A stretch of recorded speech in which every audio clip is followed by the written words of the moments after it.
नमस्कार, मैं हूँ आपका दोस्त विजय विद्रोही। आप मुझसे जुड़ चुके हैं, इसके लिए आप सबका तहे दिल से शुक्रिया। अगले 7-8 मिनट में आपसे जुड़े रहने की कोशिश करूँगा।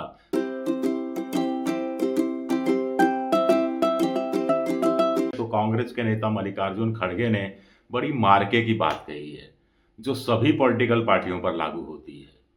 उनका कहना है कि कांग्रेस के पक्ष में माहौलबंदी होती है। कांग्रेस माहौल तो बना लेती है, लेकिन उस माहौल को जीत में नहीं बदल पाती। बड़ी गहरी बात है। अब जीत में कैसे बदला जाएगा? जीत में ऐसे तो नहीं बदल सकते जब नेताओं में आपस में खटपट हो, खेमेबाजी हो, धड़ेबाजी हो। तो खेमेबाजी और धड़ेबाजी कौन रोकेगा? कौन पूरा करे? कौन दूर करेगा? खड़गे साहब करेंगे। दूसरा, माहौल को जीत में बदलने का काम संगठन करता है, कार्यकर्ता करते हैं। बीजेपी के शब्दों में कहा जाए तो पन्ना प्रमुख, अर्ध पन्ना प्रमुख करते हैं।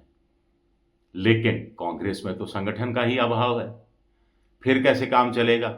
अब 2 साल खड़गे साहब को हो गए, नेता बने हुए, अध्यक्ष पद संभाले हुए, और अब ये बात वो कर रहे हैं। दरअसल चुनाव का काम साल भर चलता है। एक अलग टीम बीजेपी की तरह कांग्रेस को बनानी चाहिए, जो साल भर विधानसभा चुनाव में लगी रहती है।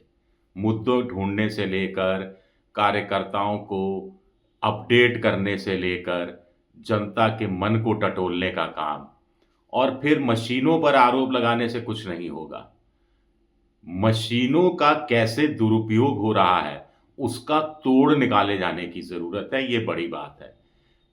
चुनाव का जो काम होता है, वो मतदाता सूची के अपडेट से शुरू होता है।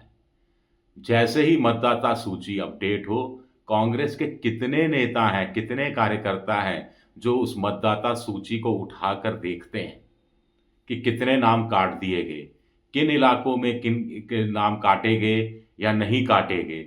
उसके हिसाब से आप कंप्लेंट तैयार कर सकते हैं, आयोग पर वहीं से दबाव बनाने का सिलसिला शुरू कर सकते हैं। फिर वोटिंग से पहले वोटर तक पहुंचना, वोटर के मन की थाह लेना, वोटर के मन में जो सवाल उठ रहे हैं उनके जवाब देना, जो आपकी विपक्षी पार्टी नैरेटिव सेट करने की कोशिश कर रही है आपके खिलाफ, उस धारणा को निर्मूल बनाना। जैसा कि उदाहरण के लिए आरएसएस ने हरियाणा में 30,000 सभाओं से और महाराष्ट्र में 60,000 सभाओं के ज़रिए किया। ऐसा कहाँ दिखता है? फिर वोटर को मतदाता केंद्र तक लाना, वापस घर छोड़ना एक बड़ी ज़िम्मेदारी है। इस काम में भी कार्यकर्ताओं को लगना पड़ेगा। एक-एक कार्यकर्ता बीजेपी में जैसा रहता है कि एक-एक कार्यकर्ता कम से कम 10 तक पहुँचे, या 15 लोगों का समूह है, वो 1500 लोगों तक पहुँचे, फिर 1500 लोग आगे तक पहुँचे, एक सिलसिला दिखता है। कांग्रेस में इसका अभाव दिखता है। हम ये बात इसलिए कह रहे हैं क्योंकि माहौल बनाना अलग बात है। माहौल को वोट में परिवर्तित करना, जीत में परिवर्तित कैसे होगे? जब आपको वोट मिलेगा। वोट कैसा मिलेगा? जब आपको ये सारे हथकंडे अपनाने पड़ेंगे। ये सब booth management, micro management, macro management, ये सब करना पड़ेगा, जैसा बीजेपी के लोग करते हैं। तो वहां क्यों कांग्रेस चूक जाती है? इस पर खड़गे को ज़्यादा ध्यान देना चाहिए कि कैसे एक टीम बनाई जाए। अब बहुत जगह हमने देखा है कि दोपहर को जब वोटिंग हो रही होती है, दोपहर खाना खाने के बाद कांग्रेस का जो एजेंट है वो लौट कर ही नहीं आता। तो ये क्यों लौट कर नहीं आता? एक और बात है कि कांग्रेस के अंदर चूंकि ऊपर के स्तर पर नेताओं में खटपट, खेमेबाजी, धड़ेबाजी चलती रहती है, तो कांग्रेस का कार्यकर्ता भी कहीं ना कहीं इस खेमेबाजी, धड़ेबाजी का शिकार हो जाता है।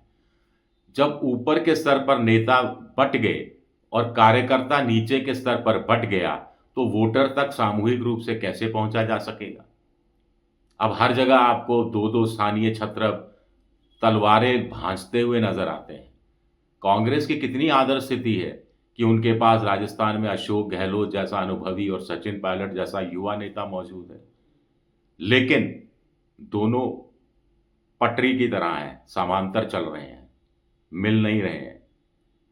डीके शिव कुमार और सिद्धारमैया जैसे मिले और सत्ता हासिल की, वैसे भूपेश बघेल और टीएस सिंहदेव नहीं मिल पाए, वैसे कमलनाथ और ज्योतिरादित्य सिंधिया नहीं मिल पाए। ताज़ा उदाहरण हरियाणा का लें, वैसे भूपेंद्र हुड्डा और कुमारी शैलजा मुलाकात नहीं हो पाई। तो नीचे कार्यकर्ता भी उसी रूप में सोचता है। कार्यकर्ता को लगता है कि हमारा तो नेता मुख्यमंत्री बन नहीं सकता, तो कांग्रेस को वोट देने का क्या फायदा, वहीं वोट दिया जाए जहां हमारा नेता बोले। नेताओं को लगता है कि मैं मुख्यमंत्री नहीं बन सकता, तो कांग्रेस जाए चूल्हे में, हमारा मौका आएगा तब देखेंगे। अब ये सोच है, ये नजरिया है, तो फिर साइंटिफिक ढंग से बूथ मैनेजमेंट कैसे किया जाएगा। एक और मल्लिकार्जुन खड़गे ने बात की, मुझे लगा इनडायरेक्ट रूप में वो कहीं राहुल गांधी की बात तो नहीं कर रहे थे। उन्होंने कहा कि क्षेत्रीय नेताओं को विधानसभा चुनाव में राष्ट्रीय मुद्दे नहीं उठाने चाहिए, क्षेत्रीय नेताओं के दम पर चुनाव लड़ा जाना चाहिए, केंद्र के नेताओं पर ज़्यादा भरोसा नहीं करना चाहिए, और राष्ट्र के जो मुद्दे हैं वो विधानसभा चुनाव में नहीं चलते। विधानसभा चुनाव के अलग मुद्दे होते हैं। भाई साहब, आपने सही कहा, लेकिन महाराष्ट्र में आप क्यों चूक गए? जातीय जनगणना, संविधान, आरक्षण, ये सारे मुद्दे बड़े स्तर पर क्यों उठाए गए? अडानी का मुद्दा देश में चल सकता है, महाराष्ट्र में चलेगा नहीं चलेगा डाउटफुल है। महाराष्ट्र में सोयाबीन का किसान, कपास का किसान रो रो कर कह रहा था कि मैं मुद्दा हूं, मैं मुद्दा हूं, मुझे अपना लो, लेकिन नहीं अपनाया गया। तो वहां चूक कैसे हुई? फिर एक तरफ आप कह रहे हैं स्थानीय नेताओं को, केंद्र के नेताओं पर भरोसा नहीं रहना चाहिए, दूसरी तरफ कुछ जगह आप स्थानीय नेताओं को या स्थानीय एक नेता को सारे अधिकार सौंप देते हैं, कुछ जगह आप स्थानीय छत्रपों के बीच ऐसी टीम तैयार कर लेते हैं जो बड़ी लुंच-पुंच टाइप टीम होती है और जिसमें आपस में ही नेता लड़कर रह जाते हैं। तो ज़िम्मेदारी आप देते हैं, अच्छी बात है, जवाबदेही भी तो तय कीजिए।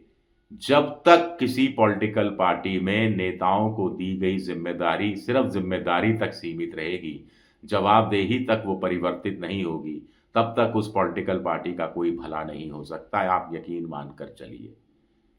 जवाबदेही तो आपको तैयार देनी ही पड़ेगी और आपको फिर कुर्बानी देनी ही पड़ेगी, अगर आप अपनी ज़िम्मेदारी निभाने में विफल रहते हैं तो। सफल हुए तो रिवॉर्ड मिलेगा और विफल रहे तो पनिशमेंट मिलना चाहिए। क्यों नहीं मिलना चाहिए? शुक्रिया मेरा ये वीडियो देखने के लिए। पसंद आए तो लाइक कीजिए, सब्सक्राइब कीजिए, शेयर कीजिए। शुक्रिया।